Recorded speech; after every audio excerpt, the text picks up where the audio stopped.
Bom dia, irmãos. Graça e a paz do Senhor seja com todos e todas. Iniciando mais um domingo, graças a Deus, a Escola Bíblica. E nessa Escola Bíblica, ela vai ser diferenciada, né? Nós não vamos usar todo o tempo da Escola Bíblica. E eu quero compartilhar algo, né, que eu aprendi essa semana. Então, como eu aprendi, e vou passar para vocês, com certeza é uma escola, né? Eu aprendi, vocês vão aprender também, porque está relacionado com a palavra de Deus. E eu quero colocar o tema, o título dessa reflexão para essa escola bíblica, uma lição de vida, né? Estamos aí, dia 26 de abril de 2020, 1 mês e 9 dias do Covid, né? Covid-19 e toda essa situação que estamos vivendo. Mas assim, quero dizer que há tempo para todas as coisas, né? Você já sabe disso. Eu também sei. Todos os cristãos, evangélicos, cristãos de uma forma geral, que conhecem a Bíblia, que gostam da palavra de Deus, conhecem esse tempo. Esse texto que fala sobre há tempo para todas as coisas. Eu quero dizer para vocês, em primeiro lugar, que a Bíblia, ela é a palavra de Deus. A Bíblia é suficiente. Ela não necessita de mim, de você, de ninguém. Ela é a palavra de Deus, né? E ela é a nossa regra de fé e prática. Para nós cristãos, temos a palavra de Deus como regra de fé e prática.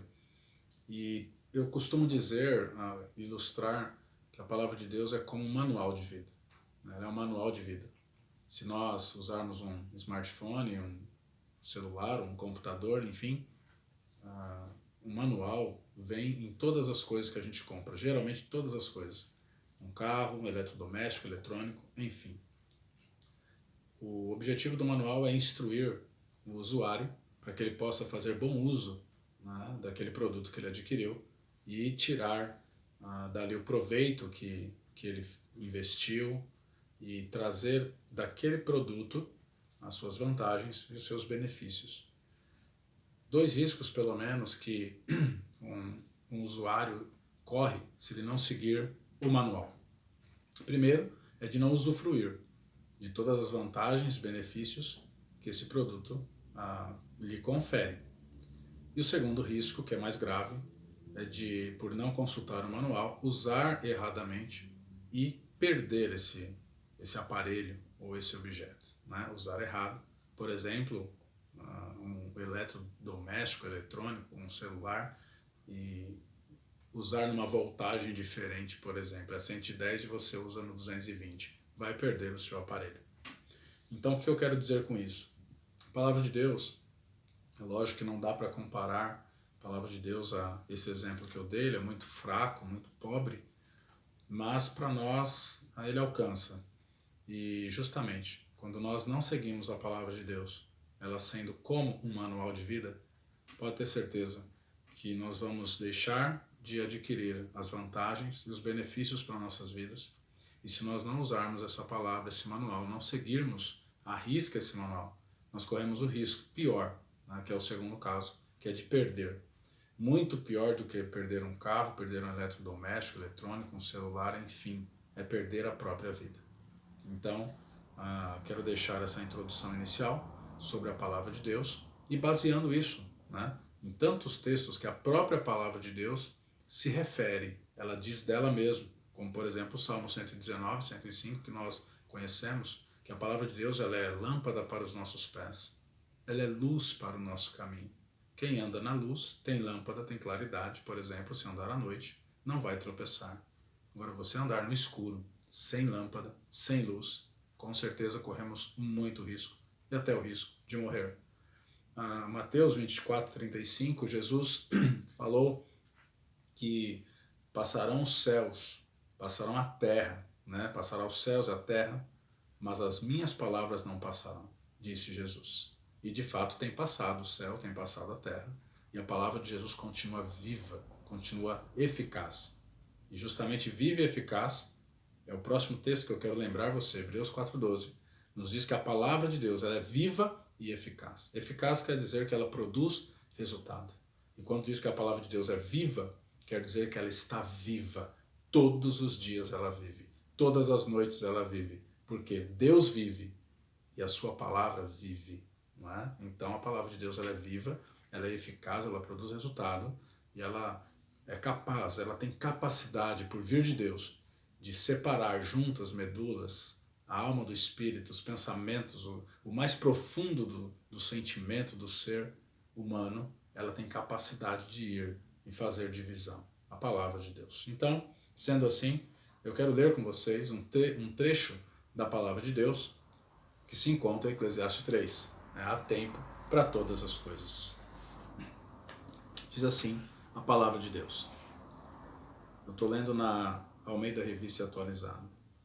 Tudo tem o seu tempo determinado e há tempo para todo propósito debaixo do céu. Há tempo de nascer e tempo de morrer. Tempo de plantar e tempo de arrancar o que se plantou. Há tempo de matar e tempo de curar. Tempo de derrubar e tempo de edificar. Tempo de chorar e tempo de rir. Tempo de prantear e tempo de saltar de alegria. Tempo de espalhar pedras e tempo de ajuntar pedras. Há tempo de abraçar e tempo de afastar-se de abraçar. Só abrindo um parênteses, nós estamos vivendo esse tempo. Há tempo de abraçar e agora nós estamos vendo um tempo que não pode se abraçar, por enquanto. Verso 6. Tempo de buscar e tempo de perder. Tempo de guardar e tempo de deitar fora. Há tempo de rasgar e tempo de costurar. Tempo de estar calado e tempo de falar. Há tempo de amar e há tempo de aborrecer. Tempo de guerrear e tempo de paz. Eu quero ler novamente o versículo 4, que vai basear essa reflexão e esse aprendizado que eu tive essa semana e que eu vou compartilhar brevemente com vocês. Tempo de chorar e tempo de rir, tempo de prantear e tempo de saltar de alegria. A NVI diz, a única diferença aqui, ela diz tempo, ao invés de saltar de alegria, diz tempo de dançar, né? Que é um sinônimo. Irmãos, o foco dessa reflexão, né? Tempo de chorar e tempo de rir. Quando o escritor aqui diz que é tempo de chorar e tempo de rir, ele está se referindo a emoções particulares, pessoais, né? Que cada pessoa tem. E às vezes ela acontece no seu particular.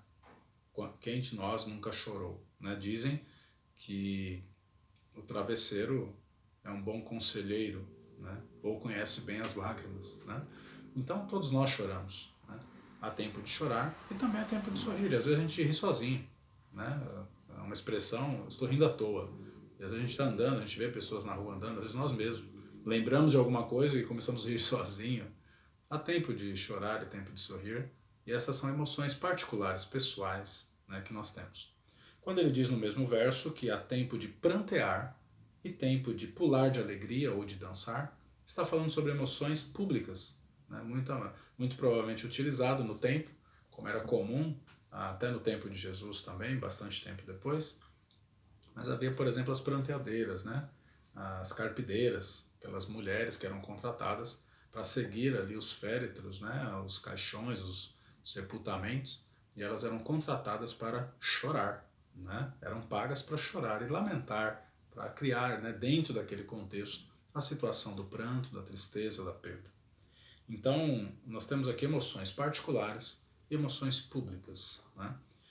Tempo de pular de alegria, né? A dança, algo mais expressivo, com um amigo, com família, com pessoas. Quando estamos juntos com pessoas, nós também pulamos de alegria, nós dançamos, nós celebramos e festejamos. Esta semana eu tive uma experiência diferenciada, especialmente no dia 22 de abril, né, 22/4, na quarta-feira, que eu completei 43 anos, né, foi o meu aniversário, né, essa semana, e então praticamente um tempo de sorrir, né, um tempo de emoções particulares e também emoções públicas, de pessoas, minha família, meus irmãos, vocês, familiares, parentes, amigos, né, que se alegraram juntamente comigo. Então, as duas emoções envolvidas, tanto a interna como também a externa, né, a particular e a pública. E Mas em contrapartida, eu tive um outro sentimento essa semana, no mesmo dia, que foi justamente, né, o fato de que Deus recolheu para si o nosso querido amigo, irmão em Cristo, pastor Bernardo Pai. Né? Então, há bastante tempo eu o conheço, né, há mais de 15 anos, e convivemos bastante tempo, enquanto o período que eu trabalhei servindo ali na Arma Evangelizar, juntamente com o pastor Bernardo, com os missionários da nossa igreja e de outras igrejas, e tive a oportunidade de gastar bom tempo, né, de comer 1 quilo de sal juntamente com o pastor Bernardo Pai. Então, foi bem interessante, né, essa questão da experiência que eu tive essa semana, particularmente no dia do meu aniversário, um tempo de sorrir, um tempo de se alegrar, onde também tive um tempo, né, de chorar e de prantear.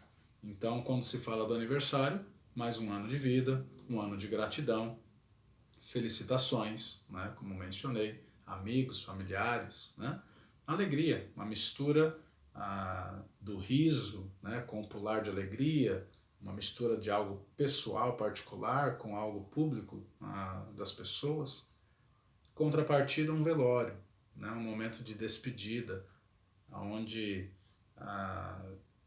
uma das oportunidades, uma das coisas que nós aprendemos, né, compartilhando junto, era uma pergunta muito comum que o pastor Bernardo Pai fazia, né? Ele sempre, quando nos via, era comum ele perguntar, né? E aí, soldado, tá animado? Né? Era uma frase muito comum que ele utilizava. E outra coisa que nós conversávamos muito também era quando almoçávamos juntos, né? Nós ficávamos compartilhando sobre a questão, né, do grande banquete que haveria lá no céu. Né? E que lá no céu nós íamos comer muito. Essa era a minha posição. Mas o pastor Bernardo Pai defendia que lá no céu nós não iríamos comer. Né? E nós íamos almoçando junto ali, conversando sobre isso, os missionários se envolviam também, alguns deles, né? E brincávamos muito sobre isso. Né? Então, fora isso, tivemos esses momentos de amizade, de brincadeiras, mas era um homem com certeza guerreiro, né? Foi um guerreiro, um plantador de igrejas, um homem íntegro, né? Uma pessoa...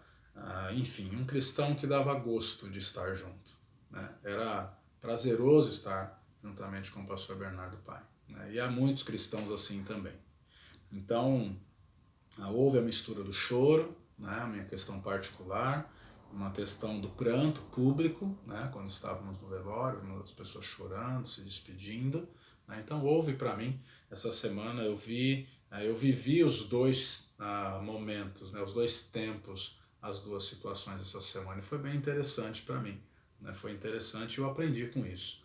E o que eu aprendi, né? O que eu experimentei, pude refletir biblicamente sobre essa questão do tempo, essa questão do tempo de chorar, do tempo de sorrir, do tempo de prantear, do tempo de saltar de alegria. Entre todos os outros tempos e propósitos que há no texto, mas especificamente aqui. Uma das coisas que eu aprendi e refleti foi justamente que a vida e a morte, elas estão nas mãos e no controle do Senhor. Primeiro livro de Samuel, capítulo 2, no versículo 6, na parte A, ele diz que o Senhor é quem tira a vida e é o Senhor quem dá a vida. Em outros textos nós sabemos sobre esse domínio, o poder que Deus tem, porque Ele é o Criador, Ele é o doador, Ele é o sustentador da vida. Então Ele dá a vida, Ele tira a vida. E se necessário, como nós já vimos biblicamente, e sabemos de outras situações, né, Deus ele dá a vida novamente. Eu passei por essa experiência, né? Há 27 anos atrás, aproximadamente, 25 de janeiro de 93, eu tive a experiência de ter uma parada cardiorrespiratória, né? Quando eu sofri um acidente, um choque elétrico que eu tomei em cima do trem, numa descarga muito grande, eu tive uma parada cardiorrespiratória. Praticamente parou meu coração, parou tudo, né? E depois eu tornei a viver novamente, né? Graças a Deus pela vida dos nossos bombeiros, heróis bombeiros, né? Que eu agradeço a Deus pela vida dos nossos bombeiros militares, né? Então foram usados por Deus e Deus permitiu que a vida retornasse a mim. Foi Deus quem me deu a vida novamente. Ele havia me dado, tirou minha vida por algum tempo, num período curto, e me deu a vida de novo. Eu nasci de novo praticamente. Então, a vida e a morte estão no controle do Senhor. É Ele quem dá É Ele quem tira, é Ele quem pode dar novamente. E, por fim, a esperança, né? Então, biblicamente, eu senti isso claramente. A minha vida, Deus me deu mais um ano de vida e Deus recolheu a vida do nosso querido pastor Bernardo Pai. Né? Claro que ele está melhor do que eu, né? Ele está no lucro, ele está melhor do que eu, do que você. Né? Vocês que me conhecem sabem bem o quanto nós gostamos desse assunto sobre estar com Cristo, sobre partir, sobre não ver a hora de Cristo voltar. Né? Eu vivo por isso, porque a Bíblia diz, né? Que todos que amam a vinda do Senhor. 2 Timóteo 4, 7, 8 diz que Paulo combateu o bom combate, foi o que o pastor Bernardo fez também. Bernardo Pai combateu o bom combate, acabou a carreira e guardou a fé. E o verso 8 diz que agora ele iria receber a coroa da justiça que o justo juiz iria dar a ele, no caso Paulo citando, né, e tendo aqui o texto bíblico, Paulo receberia esta coroa e Deus daria tanto a ele como a todos aqueles que amam a vinda do Senhor. E eu sou um desses, né? E vocês sabem disso, e vocês também são desses. Por fim, a esperança que nós temos, a outra coisa que ficou forte no meu coração, vivendo, né, esse misto de tempo de sorrir e tempo de chorar, a esperança que temos de que um dia, e há tempo para tudo, esse texto diz, e vai ter um tempo, esse tempo vai chegar, que haverá um tempo em que estaremos juntos no céu com Cristo, e com todos nossos irmãos que partiram antes de nós. Há 2 anos e meio aproximadamente, o Senhor recolheu meu pai, o irmão Daniel Piloto, né? E ele está lá aguardando. O pastor Bernardo Pai já deve estar com ele lá conversando e compartilhando as bênçãos. Eu fico imaginando sentar com eles dois e ouvir esses homens de Deus, né? Compartilhando suas experiências com Cristo e ouvindo e se alegrando juntamente com eles, né? E com tantos outros que nós estaremos juntos. Por fim, nós estamos estamos vivendo um tempo agora, esse tempo, né, de afastamento, um tempo de isolamento, de quarentena do coronavírus, um tempo de dificuldades, de situações difíceis, de ocorrências na política, ocorrências na economia, situação da educação, né, em todos os segmentos da sociedade. Esse é um tempo que estamos vivendo. Deus, ele é eterno e ele é Senhor do tempo. Tanto do tempo dele, que é o tempo perfeito, o tempo oportuno, o tempo de Deus, o Kairos, como do nosso próprio tempo cronológico, o tempo humano. Ele é Senhor dos tempos, de todos os tempos, do passado, do presente, do futuro. Como diz a palavra de Deus, e eu quero encerrar esta breve reflexão e esta experiência pessoal que eu estou compartilhando com você, lembrando de Efésios capítulo 5, versículo 15 e 16, onde Paulo diz a necessidade de remir o tempo, resgatar o tempo, comprar o tempo perdido de volta, algo que é valioso e você, como se tivesse perdido, vai resgatar esse tempo, remir o tempo. A NVI diz aproveitar ao máximo cada oportunidade. Por quê? Porque os dias são maus. Sempre quando houver tempos difíceis, como estamos vivendo agora, ou qualquer tempo difícil da minha vida ou da sua vida, nós temos que fazer dessa forma. Remir o tempo, aproveitar ao máximo cada oportunidade e aprender com o que o Senhor tem permitido passarmos nas nossas vidas. Por fim, viver como sábios, né? Viver como sábios, procurando compreender a vontade de Deus. Fiquem firmes, continuem orando, né? Esse tempo, tudo indica que ele vai passar, está passando, e nós estamos juntos, né, pelo mesmo reino.